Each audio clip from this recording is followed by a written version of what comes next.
අරක්කු බීලා වාහන එලවද්දී අහු වුණොත් එහෙම එයාලා කොහොමද හොයාගන්නේ? ඔයා බීලා ඉන්නවා කියලා. සුවදින්ද? මෙහෙවර ළඟට වරේ බීලා ඉන්නේ. එහෙමද? එහෙම බලනවා. හරි. නෑ එහෙම බලන්න බෑනේ. දැන් උදාහරණයක් මම අරක්කු බොන තැන ඉඳලා හරිද? මගේ කකුලට වැටිලා හරිද? මම බීලා නෑ. කකුලට වැටලා දැන් ගඳයි. හරිද? ගඳයි ඈ. දැන් මම වාහනේ යද්දි එකපාරටම නවත්තලා කියනවා ඔයා ගාව අරක් ගඳයි. ඔයා බීලා ඉන්නේ. එන්න ඔයාලට දඩයක් ගහනවා. අසාධාරණයිනේ. නෑ එහෙම නෙවෙයි ගහන්නේ එක. කොහොමද මේ වැඩේ කරන්නේ? සාමාන්‍යයෙන් එහෙම කරනවා නම් පට්ට සාධාරණයිනේ. දැන් මම දැකලා දිනවා ගොඩක් අය මෙහෙම නහයට ලං කරලා මෙහෙම කරක් කියලා. එහෙම ඊයා හරිද? එහෙම නහයට කට තියලා කරට නහය තියලා අනිත් පැත්තට ගඳ බලන්න බෑනේ. කැතයිනේ.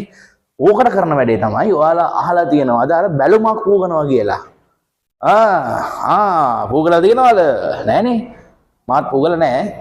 බැලුමක් පූගනවා. ඉතින් ඕගොල්ලෝ හිතන් ඉන්නේ අර ඕගොල්ලෝ කර රුපියල් 10 බැලුම් එක වගේ පූගනවා කියලාද? නෑ එහෙම එකක් නෙවෙයි. ඔගේ කිට් එකක් තියෙනවා. හරිද? ඒ කිට් එකේ තියෙනවා මෙන්න මෙහෙම මේ බැලුම් එකක් තියෙනවා. ඇත්තටම මේක බැලුම් එකක් කිව්වට මේ කොටුවක් ඔය එකක්. හරි.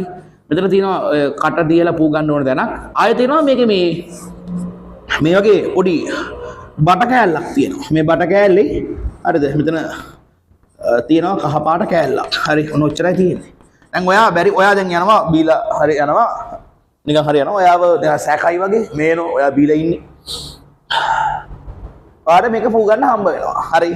ඔයා මෙන්න මේකට කට තියලා මේක පූ ගන්නවා. හරි. පීගුවට පස්සේ මොකද වෙන්නේ? ඔයා බීලා හිටියනම් ඔයාගේ පෙනහල්ලේ තියෙනවා ඇල්කොහොල් වාෂ්පය.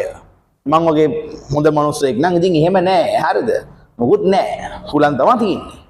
බීපු මිනිස්සෙක් බීවොත් එහෙම එයාගේ ඇඟ ඇතුලේ තියෙන ඇල්කොහොල් වාෂ්පය අන්න ඒක මේකට පිරෙනවා. දැන් මොකද වෙන්නේ? ඕක කොළ පාට වෙන්නේ නෑ. මේක පූගල ඉවර වෙලා මෙන්න මේක තියෙනවනේ. මේක මෙන්න මේ පැත්තට ගහනවා. හරිද? ගහලා බටයක් අරගෙන මිරිකනවා. මිරිකුවට පස්සේ ඒක ඇතුලේ තියෙන වාෂ්පය එළියට යනවා.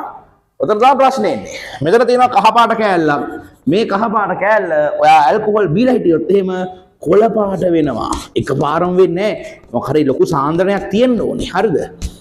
එහෙම කොළ පාට වෙනවා. කොළ පාට වුණොත් එහෙම ඔයාට හරි. ඔයාට වැඩේ හම්බ වෙනවා. ගඩේ ගෙවන්න වෙනවා. විදිවන්ද හද්ද කොයිද?